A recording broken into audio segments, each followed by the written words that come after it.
Bismillahirrahmanirrahim. Assalamualaikum warahmatullahi wabarakatuh.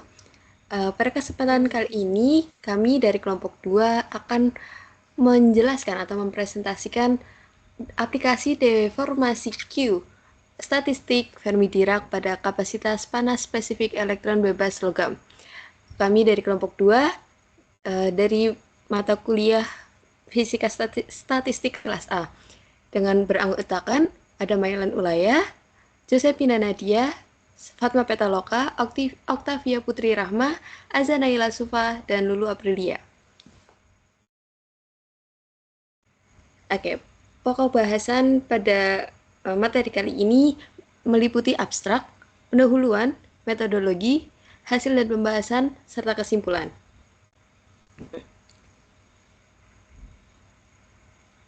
Baik, yang pertama abstrak.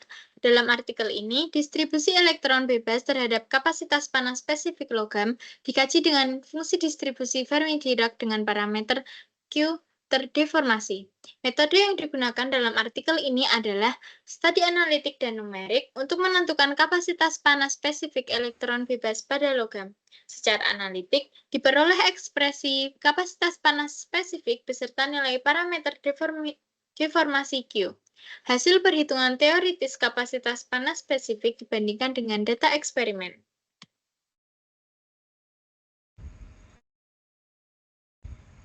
Selanjutnya, pendahuluan.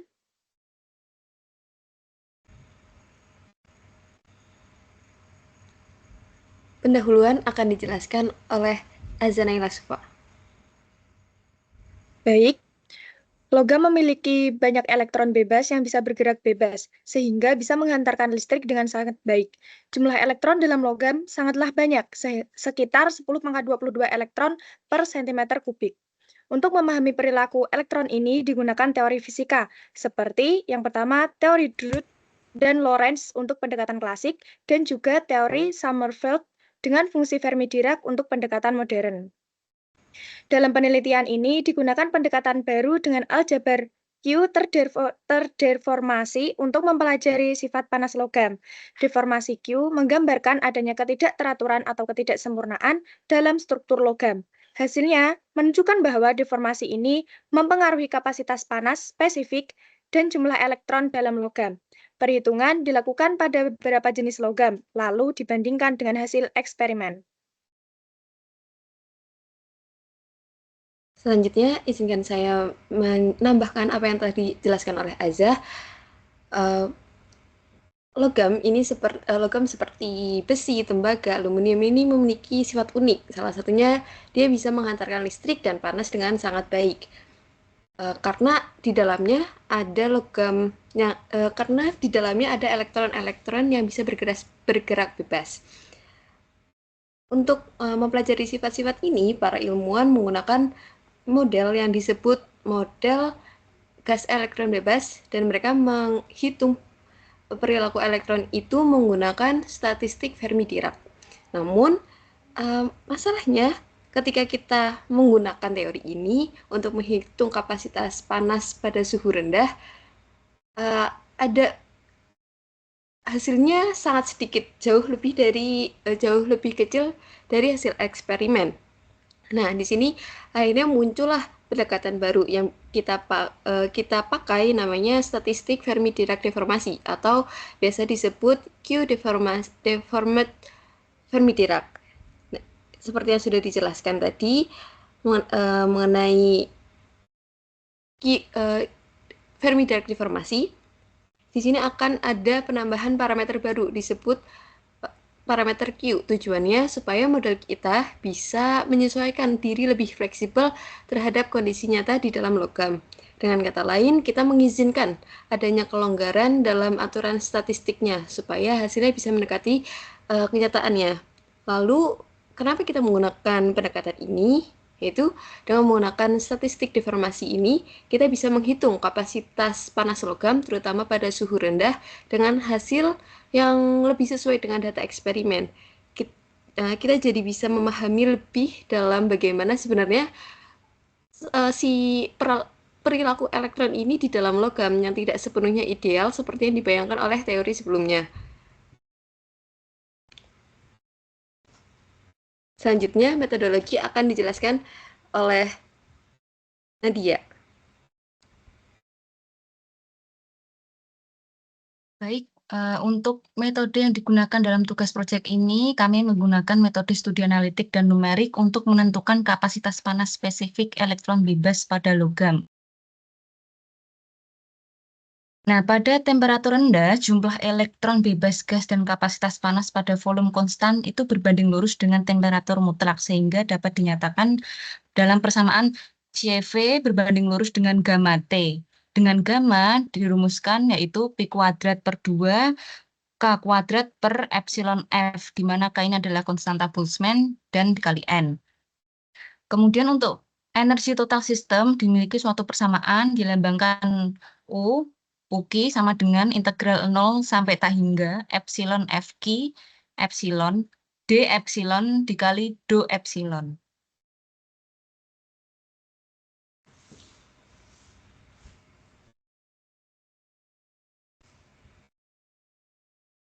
Digunakan pula densitas keadaan untuk elektron 3 dimensi bebas, yaitu D epsilon sama dengan A akar epsilon, di mana A itu V per 2B kuadrat kali 2M per H per kuadrat pangkat 3 per 2. Dan untuk persamaan kapasitas panas spesifik, yaitu CV, sama dengan do UQ per do T.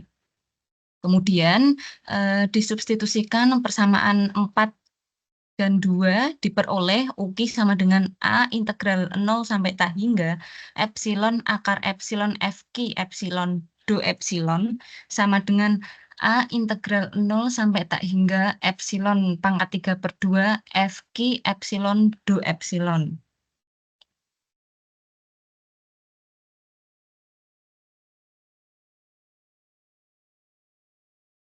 Pada statistik Salis, eksponensial diganti dengan eksponensial min Q, karena pada proyek ini kita membahas tentang deformasi Q, sehingga diperoleh persamaan eksponen Qx sama dengan 1 plus 1 min Q kali X pangkat 1 per 1 min Q.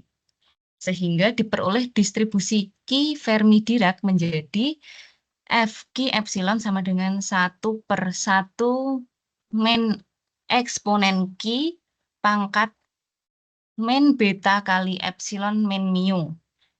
Dalam kerangka statistik non-ekstensif Salis, distribusi Fermi-Dirac terdeformasi Q dinyatakan dalam Fq epsilon sama dengan 1 per eksponen Q pangkat min beta kali epsilon min mu plus 1. Nah, perlu kita ketahui bahwa simbol Fq epsilon ini adalah fungsi distribusi Fermi-Dirac terdeformasi Q, yang menyatakan probabilitas keadaan energi epsilon diisi oleh elektron. Next. Nah, dengan fungsi eksponensial min Q didefinisikan sebagai berikut yang ditampilkan, diperoleh fungsi terdeformasi Q, yaitu 1 per 1 plus 1 min Q kali beta kali epsilon min mu pangkat 1 per 1 min Q plus 1. Pada jumlah total partikel N dan energi total E dari elektron bebas pada kasus temperatur sama dengan 0, berlaku beta mendekati tak hingga.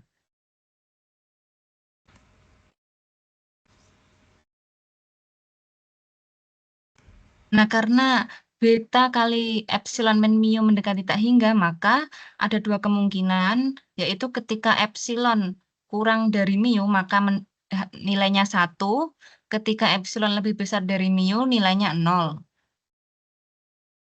Sehingga diperoleh jumlah total partikel disimbolkan N sama dengan A integral 0 sampai mu akar epsilon do epsilon, diperoleh hasil akhirnya 2 per 3 alfa mu 0 pangkat 3 per 2. Diperoleh juga untuk energi total disimbolkan E ketika temperaturnya 0, yaitu dengan hasil akhir 3 per 5 mu 0 kali N. Next.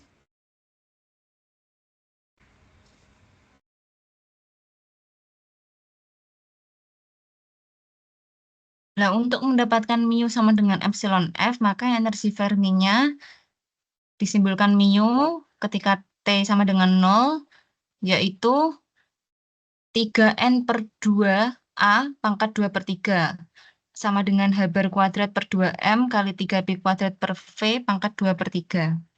Nah, untuk kasus T tidak sama dengan 0, maka dari persamaan 10, 11, dan 12 kita transformasikan. Ketika 0 kurang dari Q kurang dari 1, didapatkan total energi E sama dengan E0 kali 1 plus 5 FQ KT kuadrat per mu0 kuadrat. Dan untuk persamaan 12 dan 13 diperoleh E-nya 3/5 N mu0 kali 1 plus 5 FQ KT kuadrat per mu0 kuadrat. Maka kapasitas panas elektron bebas pada volume konstan untuk kasus deformasi Q yaitu CV sama dengan 6 kali NFQ K kuadrat T per mu0 kuadrat.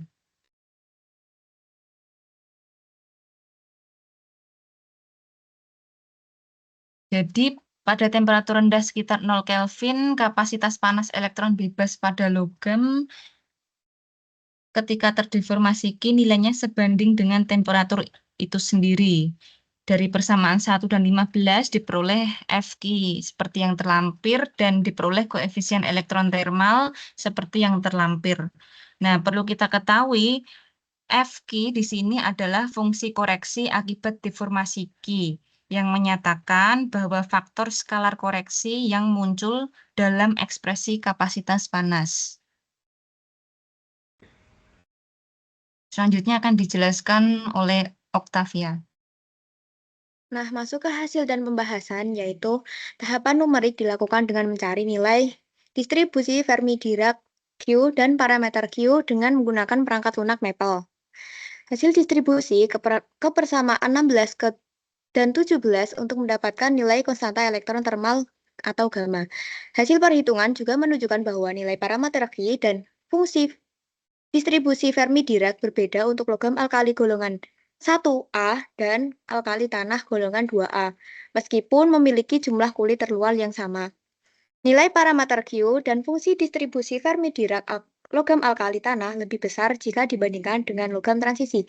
Akibatnya, nilai koefisien panas pada logam alkali tanah juga bernilai lebih besar. Hal tersebut juga berlaku untuk kasus sebaliknya. Hasil perbandingan kalkulasi dan eksperimen energi Fermi dan konstanta elektron termal pada logam diperlihatkan pada tabel berikut. Di sebelah kiri itu ada gambar perbandingan hasil eksperimen dan teori logam alkali. Dari teori logam alkali. Nah, di sebelah kanan ada gambar 2 yaitu perbandingan hasil eksperimen dan teori logam transisi. Selanjutnya akan dijelaskan oleh rekan saya, Lulu.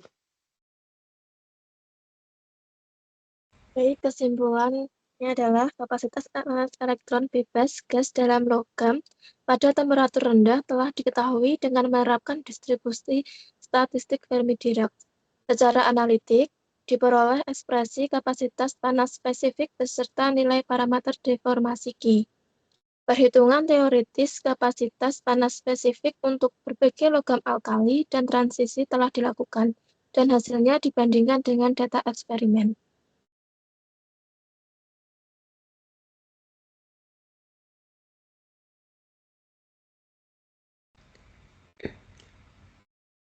Baik, terima kasih. Sekian yang dapat kami paparkan. Kurang lebihnya mohon maaf. Wassalamualaikum warahmatullahi wabarakatuh.